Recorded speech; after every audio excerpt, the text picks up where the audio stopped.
girls would be like, I don't want to feel like that anymore. They're only looking at me for the things I show. You have to be financially successful a lot to have multiple kids. I remember I went to Bieber. He had a party, and he had we were staying at the Caesar's Palace Hotel, and the room cost like $25,000 a night.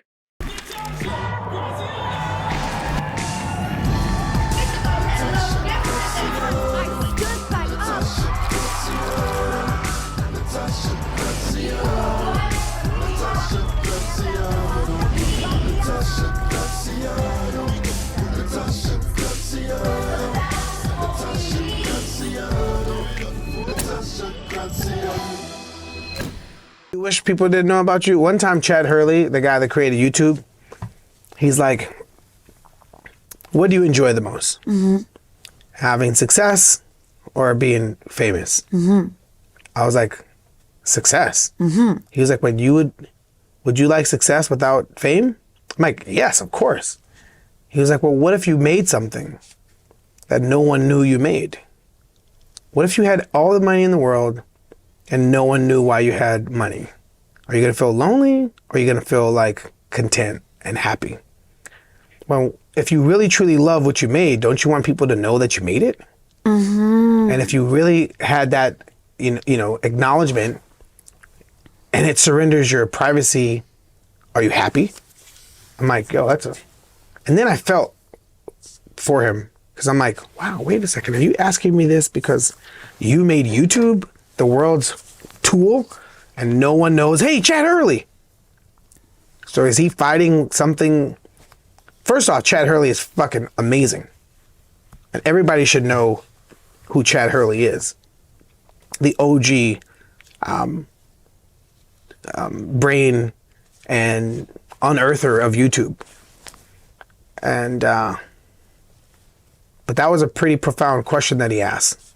And fame over success. I would take success still, because you could do so much more to help people. And if you really truly believe in helping folks, and that's what makes you happy, then being acknowledged for what you did, eventually you're going to get irritated by it. Every single person that I know that searched for fame and hunted for it complains about it. They don't want it anymore. When they can't go take a shit and somebody's waiting outside the bathroom stall like, hey, yo, let me take a picture. Like, yo, bro, I'm fucking shitting, dude. Like, damn. Hey, come on, I know. Just let me get a picture, bro. Like, hello? Can I even wash my hands? You trying to shake my hand, bro? I was touching balls and shit. Hello? Like, you know what I'm saying? People do some crazy shit in the fucking bathroom. Like, yo. People do that? What? Motherfucking famous person be taking a piss and shit, doing a million shakes to make sure they ain't get no leak. And then a dude comes up like, yo, what's up? Like, yo, hello? I just got finished touching my shit. You want to fucking shake hands and fucking club hug in the bathroom? That is so disgusting. Yeah, big time, bro. People lose all guards notion of like responsibility for excitement. The same for like guys when they see a hot chick at a club. Everything goes out the window. They're no longer thinking responsible anymore. So girls are already famous. If you're hot and you walk into a place, guys receive that, it's famous. Because that's how people act to famous people. Mm. People lose their guards. Mm-hmm. They put down all responsibilities. They put down all rational thinking because they're excited. And guys treat females that are hot the same way. So girls be like, what does it feel like to be famous? Go out to the club, show body parts, and see how guys act. That's exactly what fame feels like. And eventually girls would be like, I don't want to feel like that anymore. They're only looking at me for the things I show. And sometimes that's good to feel that way, but after a while it's like, I just want to be able to eat. I just want to be able to chill. And to the people that are excited, that's not fair to them either. Because the people are excited because they're excited. Like, oh my gosh, I know how I felt if I see Beyonce. I'm like, oh shit, oh shit, Beyonce. She'd be like, you know, I love me some Beyonce. I fucking love Beyonce. I love her. I fan over Beyonce. Who else do I fan over? Oprah. Absolutely. Love that too. Both those people I absolutely love. They are just amazing inspirations. Who else do I fan over?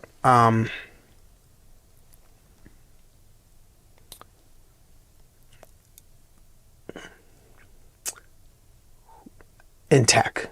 Who else do I fan over in tech? Oh, Sam? No. You have your own people. Right now, Dario. From? Dario, he's the guy that one of the guys that wrote ChatGPT 1, 2, and 3, who now has a company called Anthropic. I fan over that guy. Dimas, the guy from DeepMind. I fan over that dude. Like, oh shit, Dimas, I want to ask him questions. Like, oh shit, I want to ask him something. You know, not so much take pictures, but I just want to pick your brain. I want to know what's going on in there. And that's how people feel when they see their favorite artist, their favorite actress and actor, their favorite designer. And it's not fair to them. It's not fair to them that it becomes celebrities that get annoyed by that. So that's why I would choose success over fame. That is so interesting. Because it's not fair to the person who's been bombarded and their privacy is no longer. And it's not fair to the person who's excited. Because your whole career is because of them. And now what, you're higher up than them, that you can't take the time and be like, hey, yeah, so what's up, little man? How you doing? Oh yeah, okay, cool, let's take a picture. Or if a girl's fanning out, you have to be sure that they're in a safe place. Like if a girl's like, oh my gosh, all giddy and stuff, you got to make them feel safe, because there's a lot of freaking scummy people that'll take advantage of their excitement. And so there's a lot of responsibility with fame, Particularly that people don't take serious. They put themselves and their privacy, which they should, higher than the folks that gave them their success. And that's a delicate dance. So that's why being stealth, being a ninja, is the path that I take, because I think too deep about it. I'm the kind of person, if I'm late, if I'm like, oh shit, you got a 4 p.m. and it's 3:50 and I'm walking through, I'm probably going to be late, because because people are going to stop me, and then I'm most likely going to overcompensate and talk to them. And then that'll put me late. Because I will engage in like conversation. Hey, so what's up? I don't know, what's up with you? How you? Are you from LA? Where'd you go to high school? And then next thing you know, 20 minutes pass, I'm late to my meeting. Because you were giving. Yeah. So that's why stealth, you don't have to worry about that. So my stealth reasons, I have reasons for my stealth. And you know, there's levels of thought to why I take backdoors, why I take where I like to be super covert. I love that. Do you ever go undercover? I bet you must love that. Like undercover to a place where you like can hide and just be like stealth and like. No. What, wear big glasses and be like, yo, what is Will? Like, no, but like, is there not a way that you can like put a mask on? During COVID was the only time I'm like, oh shucks, check us out. Everybody's stealth. But no. Yeah. It's a responsibility. So interesting. Oh my God. Well, that has been such an amazing show today. I've enjoyed talking to you so much. I feel like I could be here for hours. You're so interesting. What's something that you believe to be true that others don't? I believe the children of the future help him live. I was like, I just went into Whitney. I'm sorry. I was like, Beautiful song. No, I believe that, I believe I can fly. No, I'm joking. I can't do that one. Sorry, R. Kelly. I believe in life after love. Sorry, can't do that. Yep, keep going. I believe I can in Honey, that film. Have you seen the film? I believe I can. You know that song? Oh, dang. That's a good one for you. Damn, okay. I'm going to have to give you some honey. Let's see, what do I believe is true that other people don't? Is that what it is? Like for me, I believe that we are going to go to Jupiter in the next 50 years. Some people don't believe that. Or perhaps you believe that things last forever. Maybe that's it. You already said it. I believe that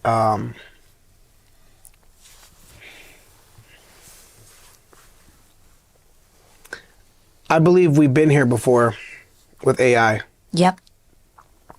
This isn't the first time we've encountered an intelligence that you say a word and it wakes up.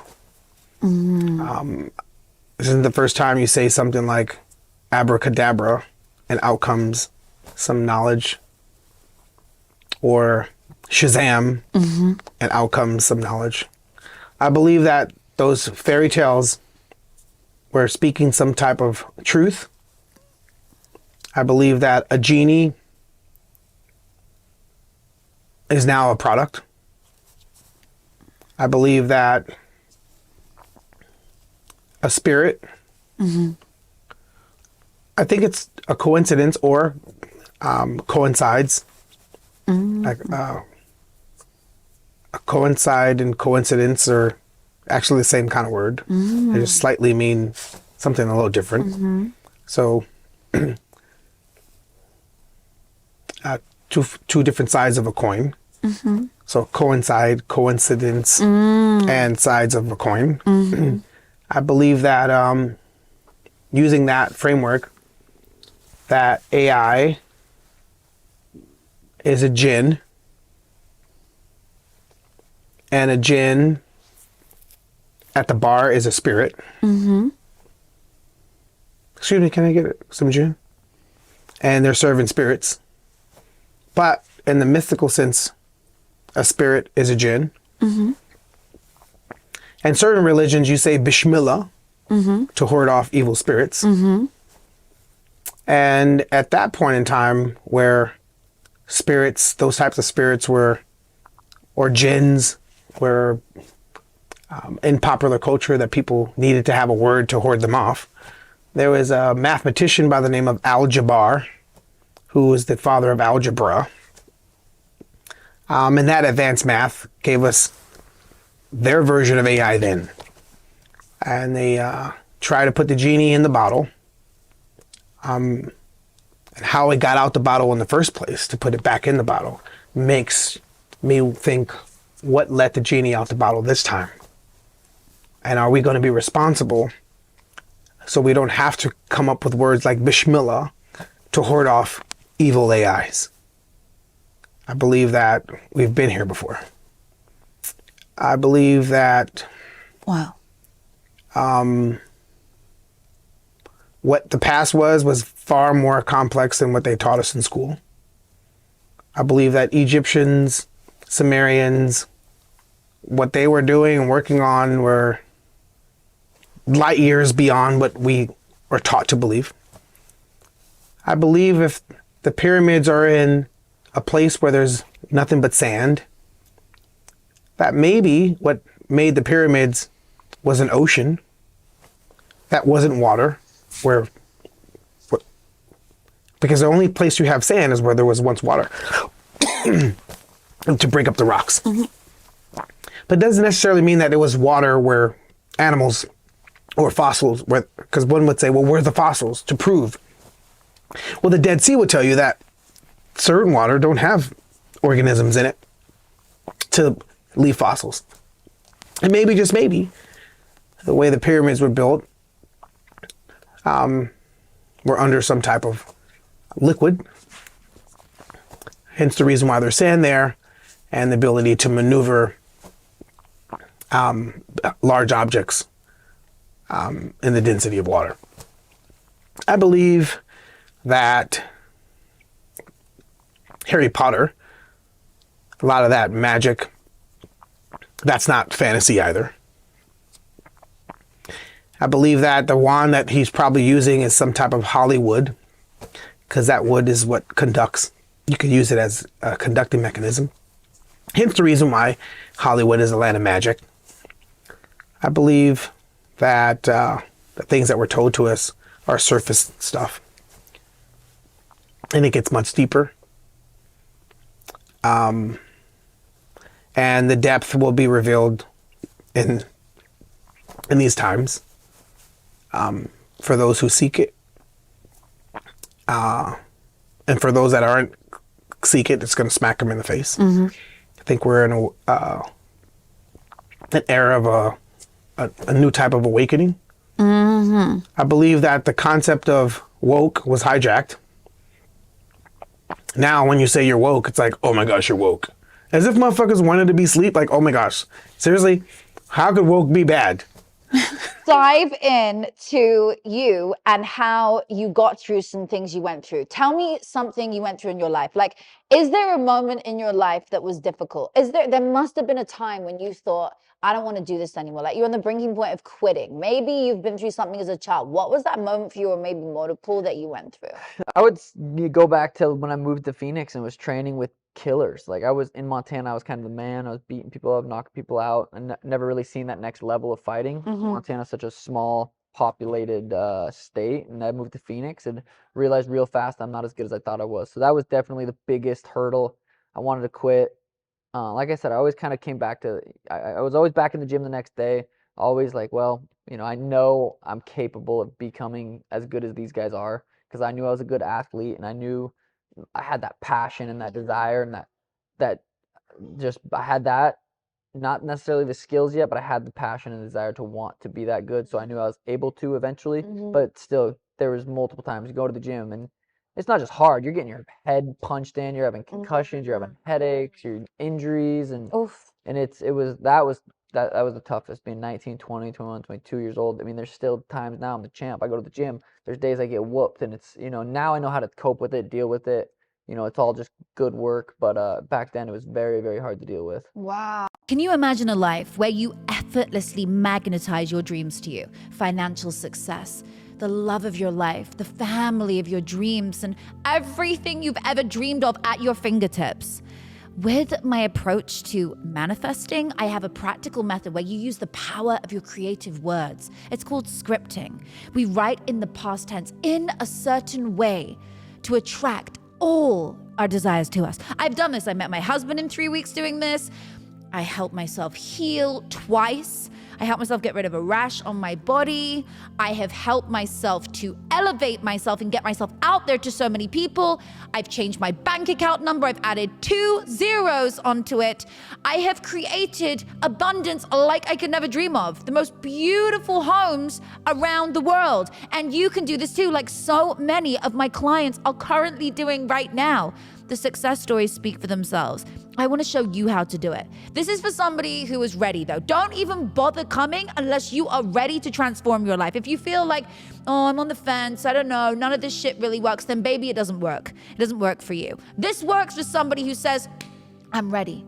I'm ready to try something else. Try using the power of my words. I want to learn in a curriculum. I want to be in a group with other like-minded individuals, and I want to win. This is for entrepreneurs who are ready to go to the next level, or maybe get out of corporate America and go to the entrepreneurship world.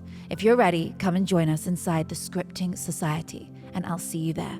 That is just, well, the only reason I can relate to it anyways, because I was a gymnast and I competed for the south of England for the nationals in my country, right, when I was in the UK. And I remember falling down doing a backflip on the beam. Ow. Yeah, right. It was so painful. And I landed like boom on the beam. It was so painful. And I remember being like, oh my God, I just wanted to quit right there and then. But so many people are watching and like you're in performance mode. So I was like, I either walk out now, and I was young, but I was like, I'm going to get back up. And I just remember getting back up. And just even with the pain of whatever I'd just gone through, numbing it in my mind, using my mind as like my tool, and then deciding to get through it. And I actually went on to get in that one, considering I fell 3rd place, which was good. Right. And then I started winning gold after, back to where I was. But I just decided to commit and be like, I am not going to just give up because of one setback. It's the same in life, right? 100%. It's cool. Like, I have a bunch of buddies. One's standing back there, Schmitty and Sono and all these kids. It's a funny story. I met him playing. I used to stream on Xbox. I used to stream on Twitch. And you guys would always be in my chat, lived in different states. And now they're all my buddies. They all live in No a house down the road. way. But it's cool to see them see me and be like, oh shit, like you can live, different than just normal. And to see all those guys see that switch in their mind and chase their own dreams. But That's yeah, so beautiful. So you're inspiring everybody around you. yeah, and they inspire me too, 100%. Like especially the guys that people that go to the gym that work 9 to 5, and then Yeah. you see them at jiu-jitsu, we're doing 5:30 class and 6:30 class. I'm like, my full-time job is to train, and these guys' full-time job is to do something else, and then they're still in the gym. Wow. So people that are at jiu-jitsu definitely inspire me. That is so beautiful. I love that. I did jiu-jitsu once. Once? I'm really good. No, more than Oh, once. okay. I can't. I'll show you a move after. A little rear naked. Yeah. I will show you a chokehold. The rear naked. It's when you're behind them. And Yeah, this one. Yeah. And I can do my legs. I can really flexible. So triangle? yes. Okay. Oh, of course you know all the Yes. words. I forget who I'm sitting next to. I'm just like going up on it. Oh no, I'm really good. My legs are strong as fuck. Girls like I usually can, have strong yeah, legs. like I can hold. You guys gave birth. So Yeah, that's it. I remember. Yeah, after I gave birth, I realized like I'm tough. Yeah, women Like, are different. Yeah. Women are, you know what? It's so funny because the pain that men go through, women go through childbirth. Like, it's like pushing a watermelon out your fucking penis. Like, it's so fucking painful. Yeah, I can't imagine. I'm so glad I am not. My job's easy. Yeah. I can get it done quick. I can get it. Babe, don't. I'm like wanting loads of babies right now. I'm in like broody season. You're the same? Well, I like we were talking about earlier. I always felt like even when I was young kid, middle school, I was like I wanted a kid. I broke up with a girl in middle school because she didn't want kids, and so I've always battled with wanting. I mean, it's funny you brought up Nick Cannon, just a bunch of different baby mamas, because I've always wanted a bunch of different babies from different baby mamas. Danny does not like hearing that, and I've told her that a lot, and she hates hearing it. But I don't know. Sometimes I feel like I want it, but then I'm like, holy shit, do I really want to deal with a bunch of different crazy girls? So wait, how are you gonna like be with one for? Because I believe in multiple soulmates. So I believe that, babe, I will give you 3 to 5 years, but at the point when it starts going stale, I'm fucking out. And I don't care because I mean, I don't want my kid growing up seeing no love. Like that's not cool. Yeah. And so I believe like I kind of rate the Nick Cannon thing. I kind of rate it, but like, wait, are you saying you're just gonna like pop one in there and then go to another one the next day, or at least gonna give one of them 10 years? I don't know. I mean, I really don't know. Right now, obviously, I have one princess with Danny, and she doesn't really want more kids. Sometimes I'm like, I could be fine with one. I could be happy with one, but sometimes I feel like there's this desire to, have multiple. Procreate. I want a tribe, and sometimes like you have to be financially successful a lot to have multiple kids, especially with different women, because they're crazy. So I don't know. Danny wouldn't even like me saying that, but that's how I feel sometimes. You know what? If you suppress the desire, the truth is, and bear in mind, babe, I coach like some of the top stars in the world, and you see them on my page, like, and they sit, and if they have a desire, they suppress. I guarantee 1 year later, they are already fucking doing that thing, or they are screaming inside and depressed because of like when you suppress a desire, particularly your purpose or birthing children, which is another purpose, you like suppress your thing, you can end up feeling like shit night, it's tough. So I've seen people who are like, I really want kids. Like one of the big DJs I look after, he wants babies so bad. Every time he sees me, he's like, I want to give you a baby, please. And I'm like, sweetie, you're on tour 300 days a year. Yeah. Like 65 days is not enough for me. But unless I was with you on tour, but I have a career too. Yeah. So I'm like, but babies it's innate within us. Like my mom gave birth to actually 6 of us. There's only 5 of us now. But like kids is something which like if you want it, you have to follow your heart. Yeah. Nothing is gonna stop it, because otherwise you just rebirth that dream in a year. You rebirth that dream in 6 months. You rebirth that thing. Like I get when people go and say, my dad had 5 marriages. Oh wow. Like I get it. I get it when somebody's like, but you don't even have to put a ring on it. I think you can just like have your baby mom relationship and be engaged and be like, that's cool. And like, I love this person. Like, I know it's very tricky, and I definitely don't have the answers to it. And I'm living it. I'm trying to figure out life too, but It's do your friends have kids? no, I'm the only one with kids like in my friend group. Yeah. But I was too, by the way. So I had my son at 26, and I was like the first, and was till I was 31. yeah, And I was like, oh my God. And I moved to America, and I was like, ah, finally, other young mums. Like I can like see other people and not be judged for it. Like when I was in the UK, so I was showing up to my son's private school, they were all like 40. Yeah. And I was like, hey, I'm in my late 20s and I dress like a Barbie. And like I feel like I'm like, you know, I don't have many things that are fake. Like, you know, I'm just like, I just love life. I just live it and I don't have a fucking filter. yeah. And like, they would look at me and I would have my hair braided like yours, but down. Like, and I'd have like blonde or pink hair. Like, I'll have to show you a picture in a second when we finish. All the way down. And they would be like, what is that? I feel similar when I walk in the Do you stores. get that too? Yeah. You know, it's so funny the world we live in. But what do you do about judgment? What do you do with like haters and shit? I feel like I do a really good job. I mean, I've gotten it for a long time on social media, judgment, hate, this, that. But it's not easy. This guy right here has he reads one YouTube comment, he'll flare up and have ruin his day. Oh, But I mean, that's even, loyalty. you know, a lot of our relationship's been crazy. Danny, you know, people message Danny. It's not easy to deal with, but I feel like I've truly like gotten to a point to where it really just doesn't bother me because I'm like, why would if something bothers me that someone random person's saying, it's like that's a weakness. That's a mental weakness. Yeah. That you really care what someone else is saying. But unless it's true. Like a lot of these people will say something about Schmitty that's probably true, and that's what fires him up is because he knows it's true. He thinks it's true. And so I think it comes down to a mental weakness if you really care what other people think. If you're being a good person, which I do truly believe I am a good person, I don't really. I can see that. Someone's not really gonna bother me with It's what they a say.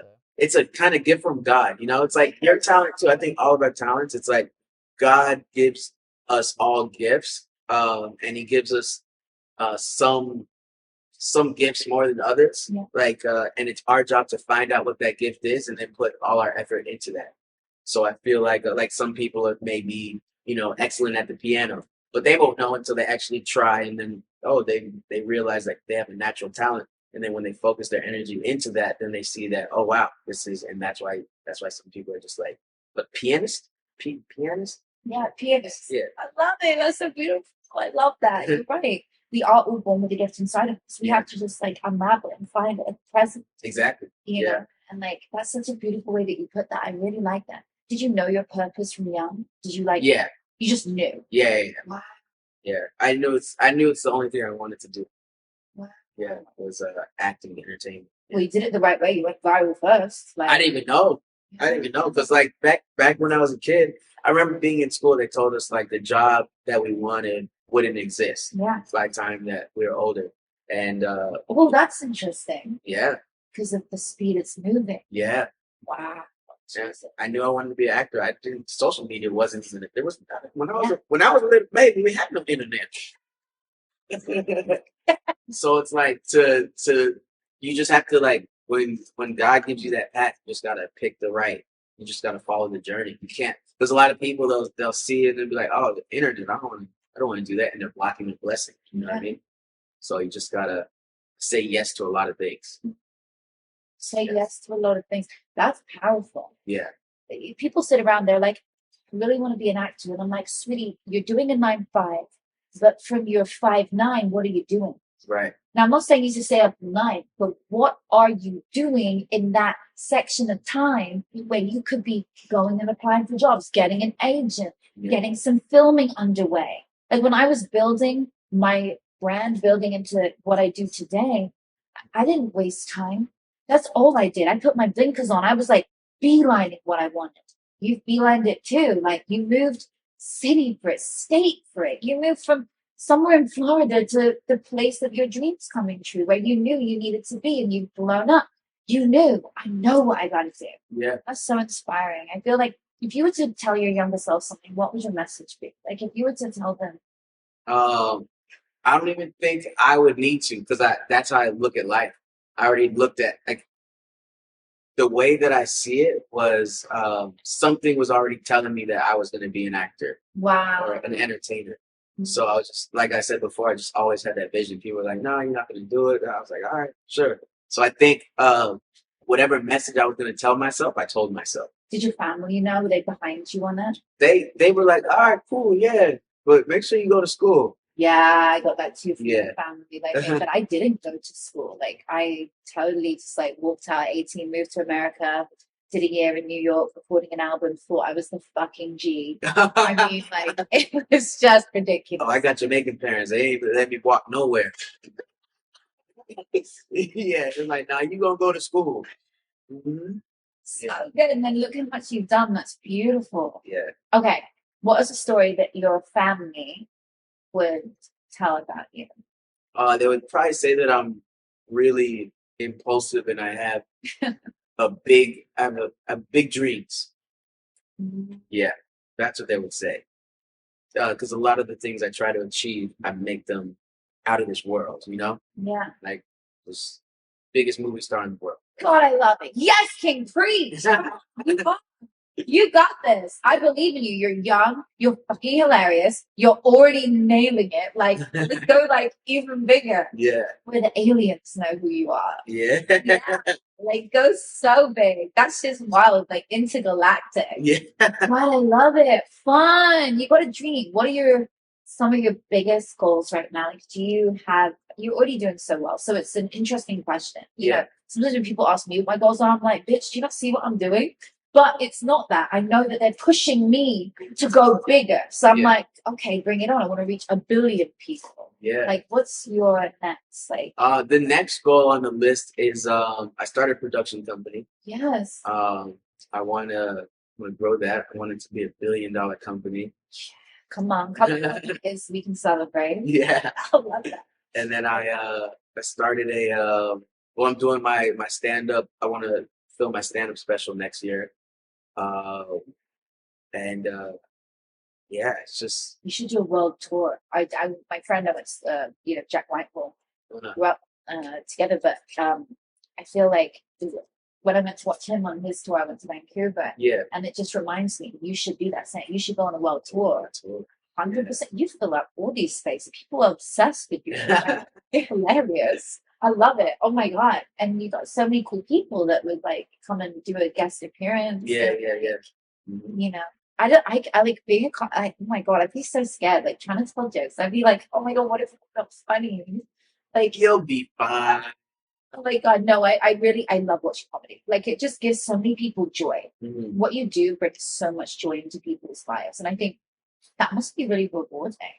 You must wake up knowing you're bringing joy to somebody. You don't know what they've been through that day. Yeah, that's the main thing. It's like, I think everybody has a purpose in life. And as humans, we need to spread positivity in a world that's, fairly negative, That's so beautiful. And it is. It's a place which is heavy and you need more joy. There should be like a comedy channel 24/7. Yeah. Oh my God, can you create one? A comedy channel? Please. I think Comedy Central already has one. But another one. Much more easily. Like, it's just people came back. Yeah, I'll do that. 24/7. Bachelor's Pad TV. Yes, please. Let's fucking go nuts. Okay, I got a really good question for you. Yeah. What's your most memorable party moment? Party moment? Yes. Well, we can't talk about that. I'll tell you after the show. The most one. Like, it's like, I don't know, you party and someone threw something funny on you, like a bra or some mad shit happened in like a crazy party scene. It's LA, so a lot of crazy stuff happened. I remember I went to Bieber. He had a party, and he had we were staying at Caesar's Palace Hotel, and the room cost like $25,000 a night. Yeah, and it was just like there were so many people there. I think it was the most people I've ever seen in a party, and people were just going crazy, like surfing around. No way. There was a donkey. I kind of like this. I'm jamming with this vibe. It's hilarious. Fucking donkey in the room. Nah, I don't really know any crazy like yeah, I don't know. That donkey one was good though. Yeah. Okay, yeah. what's your favorite? No. What's the most embarrassing song that you love? The most TikTok by Tick tick boom. no. TikTok, make it rock, and the party don't stop. Is it that's Catcher? Yo, I used to jam that all the time.